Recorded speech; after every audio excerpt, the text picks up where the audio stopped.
வணக்கம் குட்டீஸ், எல்லாரும் மகிழ்ச்சியா இருக்கீங்களா? இது வரைக்கும் 4 பாடல்கள் கத்துக்கிட்டீங்க.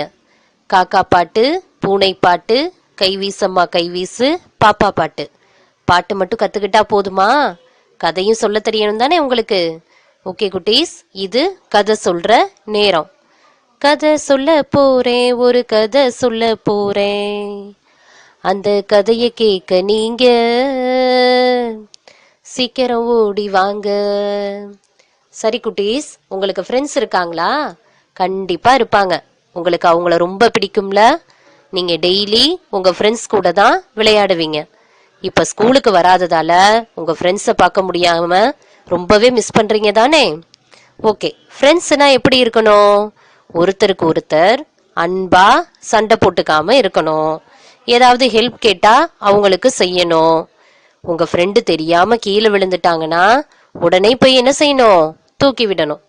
ஓகே குட்டீஸ், இப்ப நான் சொல்ல போற கதையும் ஃப்ரெண்ட்ஸை பத்தி தான். கதைன்னா உங்களுக்கு ரொம்ப பிடிக்கும்ல? அப்ப கவனமா கேளுங்க குட்டீஸ். கேட்டுட்டு நீங்க அந்த கதைய சொல்ல போறீங்க. ஓகே, இப்ப எல்லாரும் உங்க புத்தகத்தை எடுத்துக்கோங்க. பக்கம் 88 எடுத்துக்கோங்க. வகுப்பு யூகேஜி, பாடம் தமிழ். படம் பார்த்து கதை சொல். கதையின் தலைப்பு இரு நண்பர்களும் கரடியும். ஒரு ஊர்ல 2 ஃப்ரெண்ட்ஸ் இருந்தாங்களாம். ஒருத்தர் பேரு ராமு, ஒருத்தரோட பேரு சோமு. அவங்க 2 பேரும் ஒரு நாள் காட்டு வழியா பேசிக்கிட்டே நடந்து போயிட்டு இருந்தாங்களாம். அப்ப திடீர்னு அந்த பக்கமா ஒரு கரடி ஒண்ணு வந்துருச்சான். கரடி பார்த்திருக்கீங்களா? பார்க்கவே பயமா இருக்கும்ல. கரடியை பார்த்ததும் ராமுவும் சோமுவும் ரொம்பவே பயந்து போயிட்டாங்களாம். எப்படியாவது கரடிட்ட இருந்து தப்பிச்சிடணும்னு ராமு என்ன செஞ்சான்னு தெரியுமா? அவனுக்கு மரம் ஏற தெரிஞ்சனால சோமுவை விட்டுட்டு வேகமா மரத்துல ஏறி உட்காந்துக்கிட்டானா.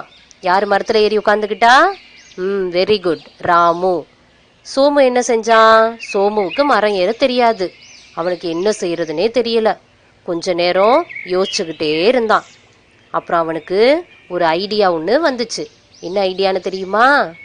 காட்டு விலங்குகள்லாம், அதாவது அனிமல்ஸ்லாம் செத்துப்போன எதையுமே சாப்பிடாது. அதனால சோமு என்ன செஞ்சான்? செத்துப்போன மாதிரி கீழே படுத்துக்கிட்டான். ராமு மரத்துல ஏறிக்கிட்டான், சோமு செத்துப்போன மாதிரி கீழே படுத்துக்கிட்டான். கரடி பக்கத்துல வந்துகிட்டே இருந்துச்சு. சோமு பக்கத்துல வந்து அவனை மோந்து பார்த்துட்டு கரடி ஒன்றும் செய்யாம போயிடுச்சு. கரடி அந்த பக்கம் போனதும் அப்பாடா தப்பிச்சிட்டோன்னு சோமு எந்திரிச்சுக்கிட்டான்.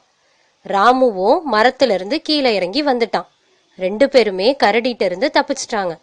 மரத்துல இருந்து கீழே இறங்கி வந்த ராமு சோமுவை பார்த்து கேட்டான், கரடி உன்னோட பக்கத்துல வந்து காதுல ஏதோ சொன்னுச்சே, என்ன சொன்னுச்சு அப்படின்னு கேட்டான். அதுக்கு சோமு சொன்னா, ஆபத்துல உதவி செய்யாத நண்பனை நம்பாதன்னு சொன்னுச்சு அப்படின்னு சொன்னான். உங்களுக்கு புரியுதா குழந்தைகளா நான் சொல்றது?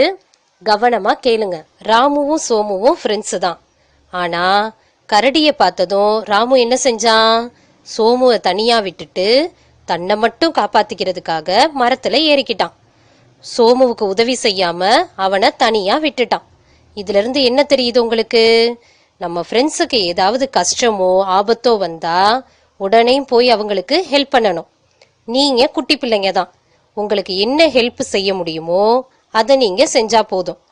நீங்களும் உங்க ஃப்ரெண்டும் நடந்து போயிட்டு இருக்கப்ப உங்க ஃப்ரெண்டு தெரியாம கீழே விழுந்துட்டாங்கன்னா உடனே என்ன செய்யலாம்? அவங்கள போய் தூக்கி விடலாம். அப்புறம் எழுதுறதுக்கு பென்சில் இல்லைன்னா உங்கள்கிட்ட 2 பென்சில் இருந்தா அதுல ஒரு பென்சிலை கொடுத்து ஹெல்ப் பண்ணலாம். ஓகே குட்டீஸ், இந்த கதையை நல்லா புரிஞ்சுக்கிட்டீங்களா? இந்த கதையோட நீதி என்னன்னா, ஆபத்தில் உதவுபவன் உற்ற நண்பன். சரி குழந்தைகளா, கதையை நல்லா புரிஞ்சுக்கிட்டீங்கல்ல? இந்த கதைய கேட்க மட்டும்தானே செஞ்சீங்க. இப்ப கேட்டுக்கிட்டே வீடியோவா பார்க்க போறீங்க. ஓகே? ராமுவும் சோமுவும் நண்பர்கள். ராமு, இந்த காடு ரொம்ப அழகா இருக்குல்ல? ஆமா சோமு, அழகா இருக்கு.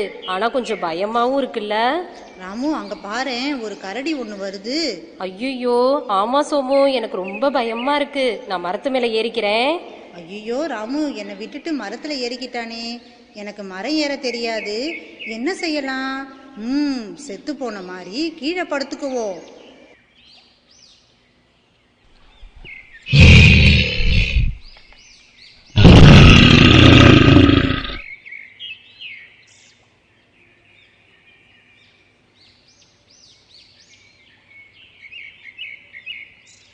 அப்பாடா, கரடி போயிடுச்சு. சோமு, கரடி உன்னோட காதுல ஏதோ சொன்னுச்சே, என்னடா சொன்னுச்சு? ஆபத்துல உதவாத நண்பனை நம்பாதுன்னு சொன்னுச்சு. ஓகே குட்டீஸ், வீடியோ பாத்தீங்களா? கதையை இன்னும் நல்லா புரிஞ்சுக்கிட்டு இருந்திருப்பீங்க. இந்த கதையில வந்த ராமுவை போல இல்லாம பிறருக்கு உதவி செய்யறவங்களா இருக்கணும். அதே போல சோமுவை போல அறிவு கூர்மையோட செயல்படணும். நீங்களும் நல்ல நண்பர்களா இருக்கணும். சரி குழந்தைகளா, நன்றி. மீண்டும் அடுத்த வகுப்பில் சந்திப்போம்.